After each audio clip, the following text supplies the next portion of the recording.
y me parece que ya la estamos viendo. Entonces aquí habíamos visto pues una serie de cosas y si ustedes han visto esta presentación, pues hay fotos, hay pues todo el detalle de los componentes de un intercambiador de calor, hay todo incluso todo como decir, como un Lego.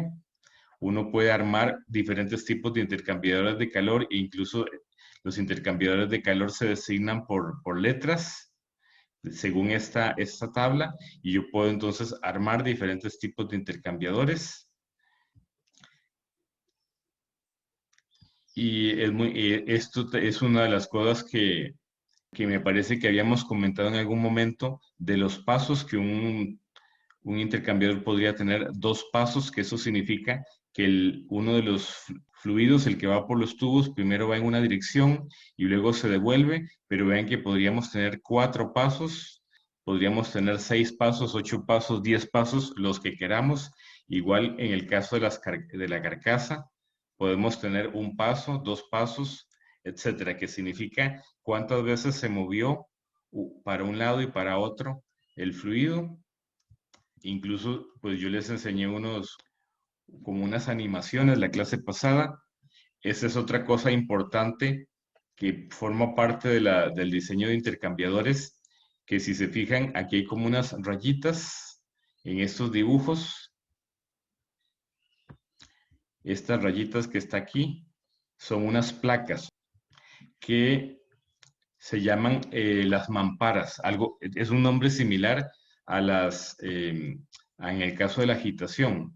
Esas mamparas o deflectores tienen la función de orientar el flujo. Vean cómo el flujo del fluido que va por fuera de los tubos, que va dentro de la carcasa, eso se va moviendo de una manera ondulante, y eso es debido a estas placas que sirven exactamente para obligar al fluido a que a que se mueva de cierta manera, eso precisamente para mejorar la transferencia de calor. Otra cosa importante es que vean que los tubos dentro de un intercambiador, veamos una foto por aquí.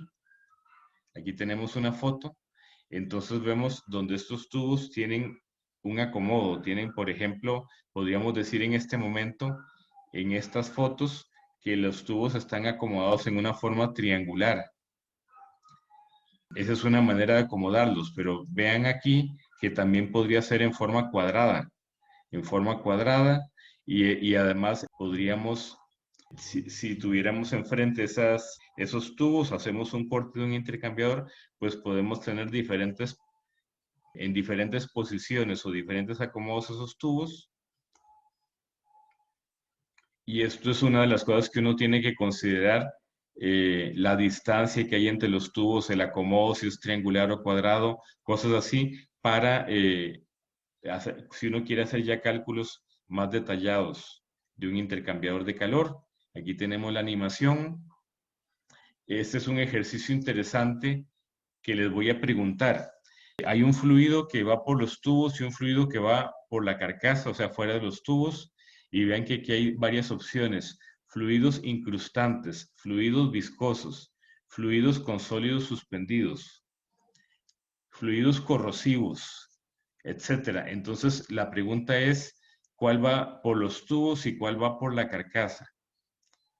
Por ejemplo, en el caso de un fluido incrustante, ¿qué creen ustedes por dónde debería ir? ¿Por los tubos o por la carcasa? ¿Por fuera o por dentro de los tubos?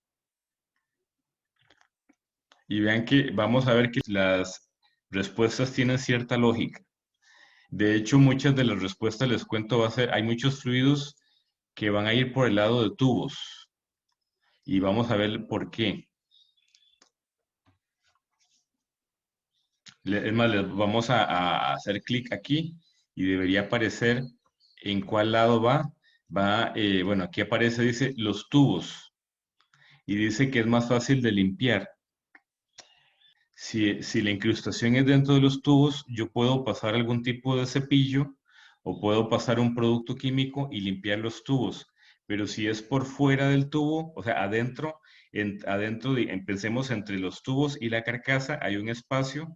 Si la incrustación es por allí, pues es mucho más difícil, no hay acceso desde afuera, no hay un acceso a esa parte, entonces es mucho más difícil de limpiar. Es más fácil de limpiar si la incrustación es dentro de los tubos. En el caso de un fluido viscoso es, pensemos en una pasta, en una cosa así que es difícil que fluya. ¿Por dónde creen que sería conveniente que fluya? Por fuera, profe. Por fuera. Yo también estoy pensando que por fuera, porque, vamos a ver, dice que por fuera. Entonces, ¿eso por qué? Porque un fluido viscoso, si yo lo meto por los tubos, para que se mueva, tengo que meterle mucha presión para que se mueva un fluido. ¿Por qué? Porque el área es más pequeña. Y entonces necesito empujar ese fluido. En el caso de la carcasa tengo como más espacio. Entonces acordémonos que el flujo volumétrico es velocidad por área. Si yo tengo más área, puedo tener una menor velocidad y una menor velocidad va a representar una menor caída de presión. Entonces vean, como ustedes mismos tienen las nociones ahí de mecánica de fluidos, si tenemos sólidos suspendidos en el líquido, ¿por dónde convendría que pasara? ¿Por los tubos, por dentro de los tubos o por la carcasa, que es afuera de los tubos?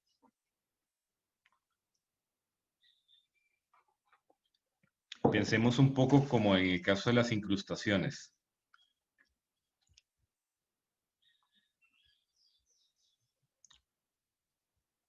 Vean que sería por los tubos. ¿Por qué razón? Porque estos sólidos suspendidos es más o menos la misma explicación. Si se acumulan fuera de los tubos es adentro de la carcasa donde no hay un acceso directo. Entonces es muy difícil remover esto. Si es por dentro de los tubos hay unos cepillos como unos hisopos largos que se pueden pasar o se pueden pasar algunos aparatos, etcétera, para remover esos sólidos suspendidos. Vean qué interesante, la mayor temperatura. Si yo tengo un fluido caliente y un fluido frío, hay una mejor configuración para, pensemos, para evitar las pérdidas hacia los alrededores, hay una mejor opción. O sea, ¿dónde convendría que fluya el fluido como a la mayor temperatura?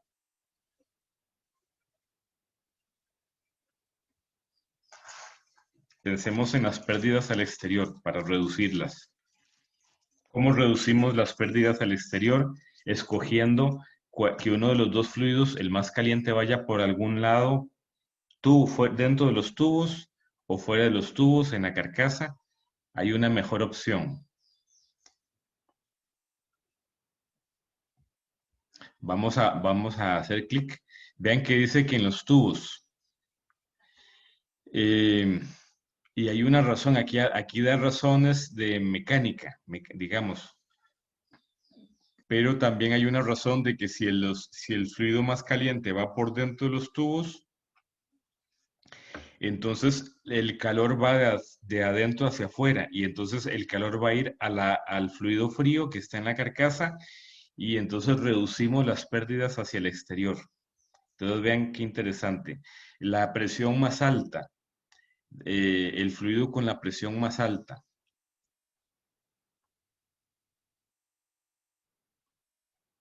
¿dónde podría ir? ¿Adentro o afuera de los tubos? ¿En los tubos o en la carcasa? Y me parece que la respuesta va también a ir por el lado mecánico. Vamos a ver si es un tema de la presión, digamos, un tubo de menor diámetro va a tener más resistencia mecánica que que un cilindro o un tubo más grande. Agua de enfriamiento.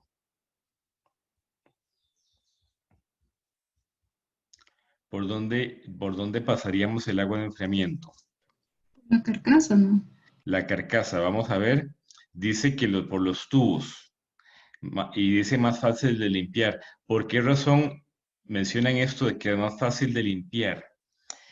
Sobre todo pensemos en Costa Rica. El agua de enfriamiento, el agua en Costa Rica desde hace años se saca de pozos. Entonces, esta agua tiene dureza, el agua tiene dureza, entonces caemos en el tema de las incrustaciones. Vean que es la misma justificación. Entonces, hay un tema relacionado a incrustaciones, sólidos suspendidos. Si ustedes, digamos, ven un tanque de agua, una cosa así, aquí en Heredia o en San José, ven que en el fondo hay sedimentos, o sea, el agua tiene sedimentos, el agua tiene incrustaciones, dureza, entonces eso nos obligaría a pasarla por los tubos. Un fluido corrosivo,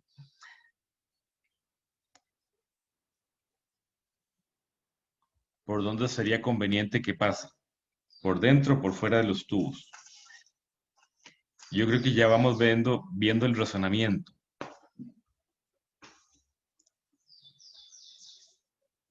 Vean que sería por los Por tubos, el tubo. por del tubo, correcto, exactamente.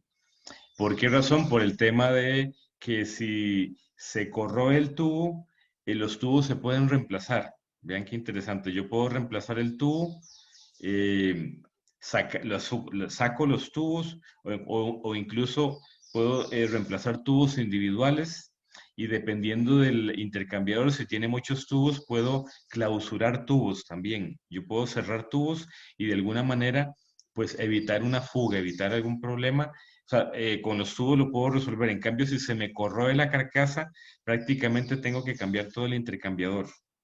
Entonces, son cosas que hay que, vean que analizando uno le encuentra la lógica.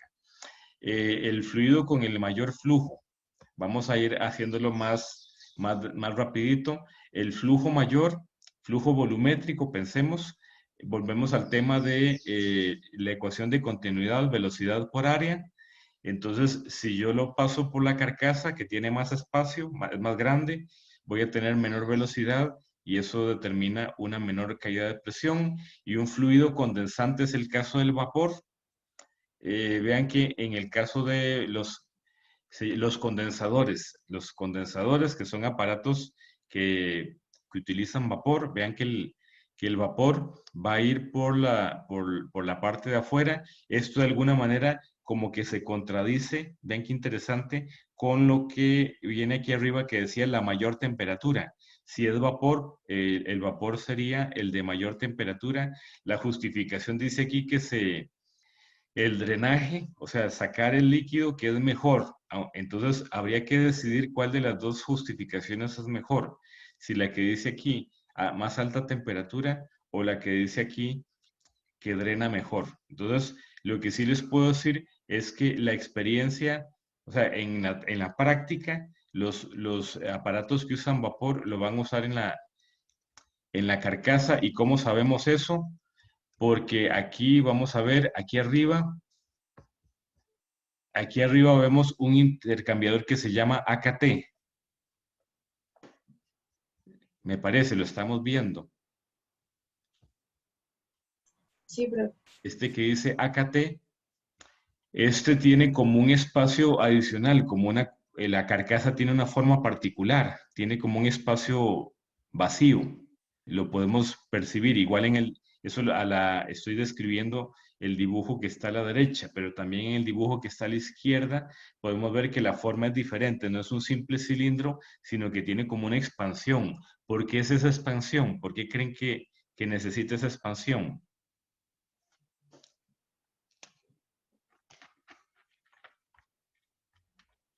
Pensemos que aquí entra un vapor, entra como un gas. Entonces el gas necesita más espacio. Por eso es que necesita este espacio adicional. Entonces eso nos da un indicio de que en efecto el vapor va a moverse por la carcasa en un condensador. Estos son los intercambiadores típicos que se usan en condensadores. También esto se utiliza en rehervidores. Un rehervidor es lo contrario de un condensador. Un rehervidor es un aparato donde más bien estoy hirviendo agua para que se forme vapor. Entonces, los rehervidores típicamente se utiliza este intercambiador conocido como AKT. Vamos a continuar. Mejor dicho, vamos a avanzar porque muchas de esas cosas ya las hemos comentado. Lo de las resistencias térmicas yo les comenté, incrustación, ensuciamiento. Si hay alguna duda por aquí, que el ensuciamiento es como una pared adicional, que entonces nos afecta a la transferencia, nos crea resistencias a la transferencia. Ahora vamos a hacer un ejercicio. Ya habíamos hecho un ejercicio, digamos, simple de intercambiador de calor. Habíamos comentado sobre este gráfico que es por un factor de corrección. Y ahora lo que me interesa comentar para ver si hacemos el ejemplo es esto que está por aquí. El tema de los de números adimensionales. Digamos, en uno de los exámenes de práctica o el examen de práctica que yo les mandé, había una pregunta que decía, mencione 3 números adimensionales.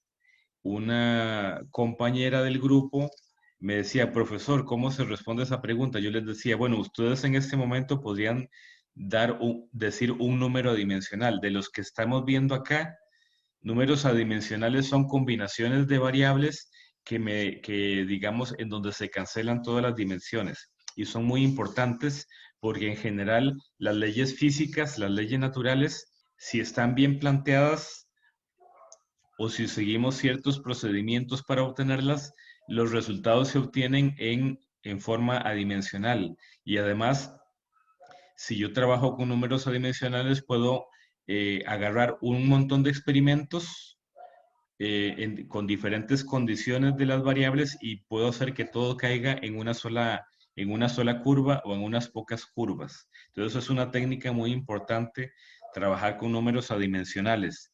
Entonces, de los que estamos viendo acá, ¿cuál conocemos? Digamos, o cuáles conocemos.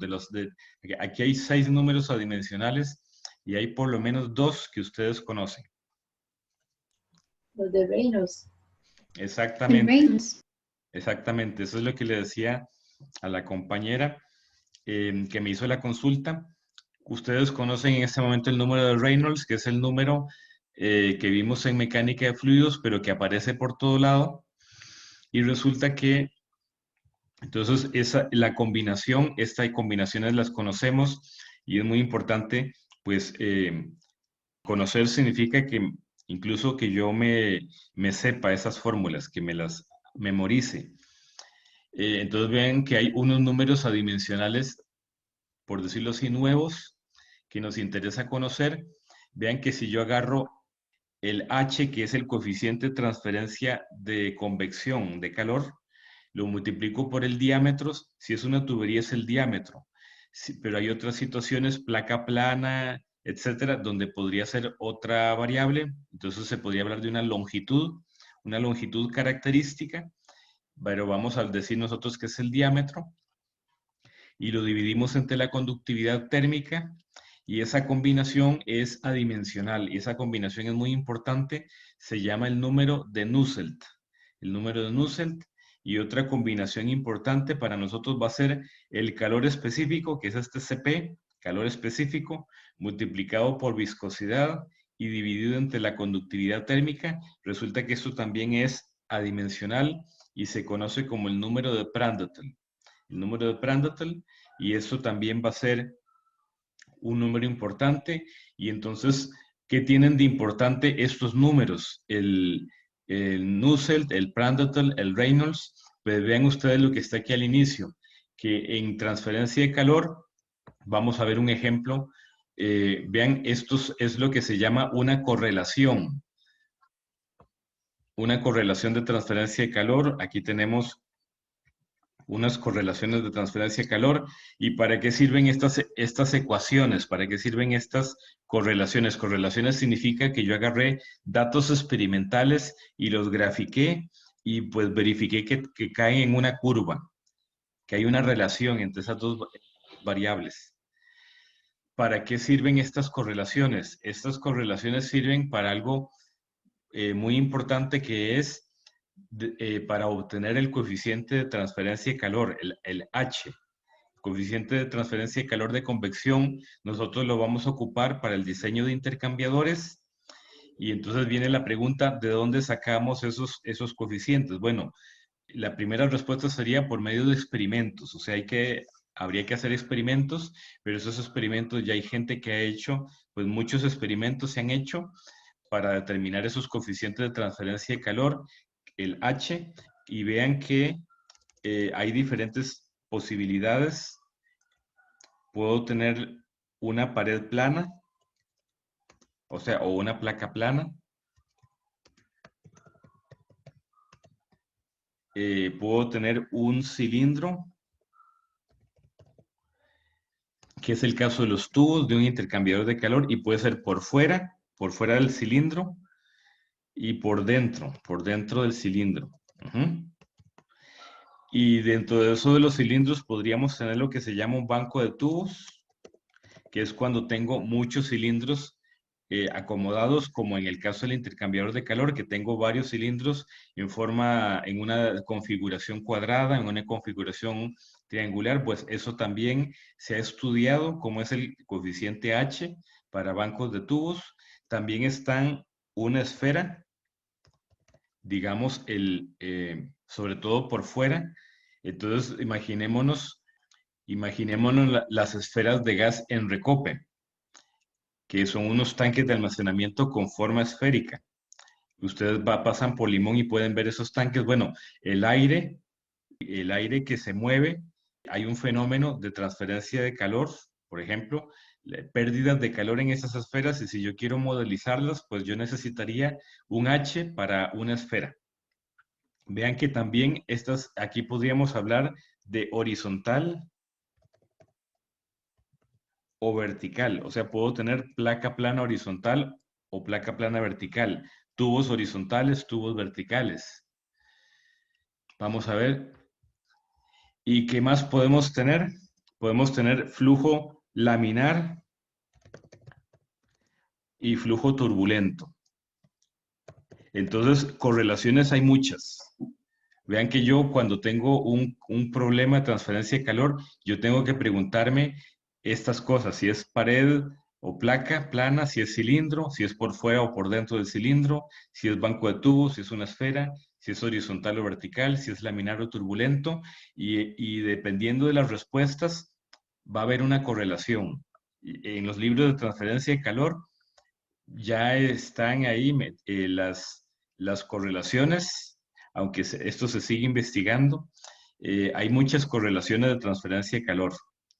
Entonces, esas correlaciones generalmente están escritas de esta manera: el Nusselt igual a una función, Nusselt igual una función del número de Reynolds y el número de Prandtl. Entonces, por eso estos números adimensionales pues son muy importantes por las correlaciones de transferencia de calor.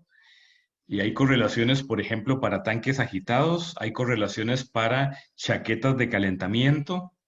Yo aquí en esta presentación, yo les puse como las más importantes. Estas son para flujos en tuberías, por ejemplo, las que estamos viendo. Flujo flujo por dentro de una tubería. Y aquí hay pues otras versiones. Aquí tenemos, por ejemplo, para un banco de tubos, hay una correlación. Vean que se parecen, las correlaciones en general se van a parecer, una constante por el Reynolds a un exponente y el Prandtl a un exponente, a otro exponente, digamos. Y entonces, por aquí tenemos, ya vamos a ver estas fotos, y nada más quiero que vean que aquí tenemos en la misma presentación, tenemos la correlación para un serpentín. ¿Qué es un serpentín? Un serpentín es esto: dentro de un tanque agitado, ya sea por dentro o entre las paredes, tanques que tienen una chaqueta, habíamos comentado, una chaqueta, una camisa de calentamiento, de enfriamiento, y dentro de esa camisa puede ser que haya esta tubería, que haya un serpentín, y aquí puede ir agua de enfriamiento o puede ir vapor. Entonces, para calcular el H, por decirlo así, el H, en el caso de un serpentín, está esta correlación. esta correlación y digamos, en el caso de una chaqueta o camisa, que sería cuando pues tenemos esa doble pared y por dentro el espacio está libre, pues tendríamos esta otra correlación. Entonces aquí vemos, o sea, hay correlaciones para muchas situaciones. Y entonces ahora digamos que vamos a aplicar esto para un ejercicio para poder calcular el U y poder calcular, por decirlo así, diseñar un tanque. Esa es la idea del ejemplo que vamos a hacer. ¿Hasta aquí alguna pregunta? Estas fotos que hay aquí al final de esta presentación es para ilustrar diferentes tipos de intercambiadores, para ilustrar, digamos, una caldera. Esto es lo que se llama un intercambiador de calor de placas. Actualmente esto se usa en las industrias en Costa Rica. Ustedes pueden ir a una industria y encontrar, en vez de un intercambiador de carcasa y tubos, lo que pueden encontrar es uno de estos intercambiadores de placas. Esto es una caldera. Vean que una caldera, a ver si aquí hay una foto, una caldera puede ser pequeñita o puede ser más grande que una persona, o puede ser del tamaño de un edificio inclusive. Las calderas de los ingenios de azúcar son enormes. Aquí tenemos un condensador que es para condensar agua. Entonces, hablamos del espacio adicional. Aquí tenemos otro ejemplo. Vean las personas aquí y vean el tamaño de este condensador. O sea, dependiendo de la industria, pueden ser equipos muy grandes. Aquí tenemos lo que se llama una torre de enfriamiento, que esto es un equipo muy interesante porque me parece que en alguna clase anterior hablamos cómo funcionaba el radiador de un carro, para ver si me refrescan la memoria, si me confirman si el ejemplo del radiador lo dimos, cómo funcionaba, cuál era el fluido que enfriaba en el caso del radiador de un carro. Era el aire, ¿no? Es correcto, es correcto. Los automóviles tienen un abanico que empuja el aire hacia el radiador porque el aire es el que enfría. Entonces, lo mismo ocurre en estos torres de enfriamiento. La torre de enfriamiento es como un radiador muy grande. Aquí arriba, en estas bocas circulares, lo que hay son unos ventiladores que hacen que el aire vaya de abajo hacia arriba. O sea, por abajo hay unas aberturas que hacen que por las que entra el aire y por aquí hay unas bombas que van a mandar el agua por arriba y el agua cae, hay unos aspersores y el agua va a caer y lo que ocurre aquí es un fenómeno que se llama enfriamiento evaporativo. Eso sería bueno que tomemos nota, el fenómeno del enfriamiento evaporativo. Ese fenómeno del enfriamiento evaporativo, si queremos entender qué es el enfriamiento evaporativo, pues simplemente pensemos en el mecanismo de la sudoración. Digamos que los seres humanos sudamos y eso es un mecanismo de transferencia de calor, es un mecanismo de enfriamiento.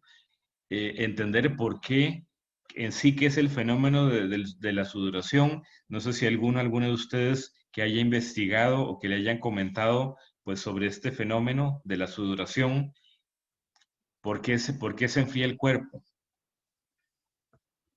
en el caso de la sudoración. El otro ejemplo sería cuando salimos de una piscina que nos da frío. Entonces entender por qué nos da frío cuando salimos de una piscina.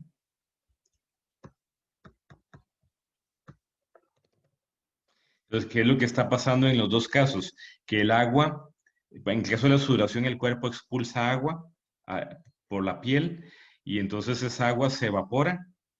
En el caso de la salida de la piscina, pues nosotros salimos mojados, entonces igualmente hay agua en la piel que se evapora. Y entonces esa agua necesita lo que se llama el calor latente. Pues eso sí entendemos qué es el calor latente, conocido también como entalpía de vaporización.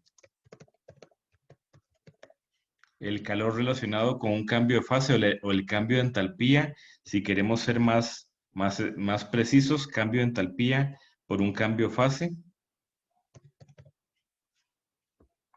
Entonces, ese calor latente, el agua necesita cierta energía para evaporarse y esa energía la toma del cuerpo y por eso la sudoración enfría el cuerpo o por eso nos da frío al salir de la piscina. Y porque estoy hablando de sudoración o de este caso de la piscina, porque es el mismo fenómeno lo que pasa aquí en la torre de enfriamiento. Esto es un tema muy importante que más adelante lo vamos a retomar para analizar cómo se podría analizar uno de estos aparatos. Por el momento nada más se los estoy enseñando. Hay otros aparatos parecidos que se llaman aeroenfriadores y hay empresas donde ustedes pueden encontrar algo como esto. Vean que el ventilador lo tiene por debajo y arriba lo que tenemos son unas tuberías donde, por ejemplo, pasa agua. Eso también se podría usar para enfriar agua. Y esto se conoce como un aeroenfriador. Vean que dependiendo de la cantidad de calor que yo tenga que remover, estos aparatos, pues yo puedo, vean que aquí tenemos 1, 2, 3, 4, o sea, es como lo que se llama un sistema modular. O sea, yo puedo comprar unidades de cierta capacidad y yo puedo construir luego otra y luego comprar otra y comprar otra e ir ampliando mi capacidad. Y lo mismo ocurre con estos aeroenfriadores. Yo puedo poner 2, 3, 4, 10, los que necesite, dependiendo de mis necesidades de remoción de calor. Y es lo que se conoce como construcción modular. Aquí incluso vemos diferentes ejemplos para hacer el calentamiento del enfriamiento en un tanque agitado. Vean que hay diferentes opciones de serpentines, camisa de enfriamiento. Puedo tener hasta un intercambiador de calor acoplado al tanque agitado. O sea, hay diferentes opciones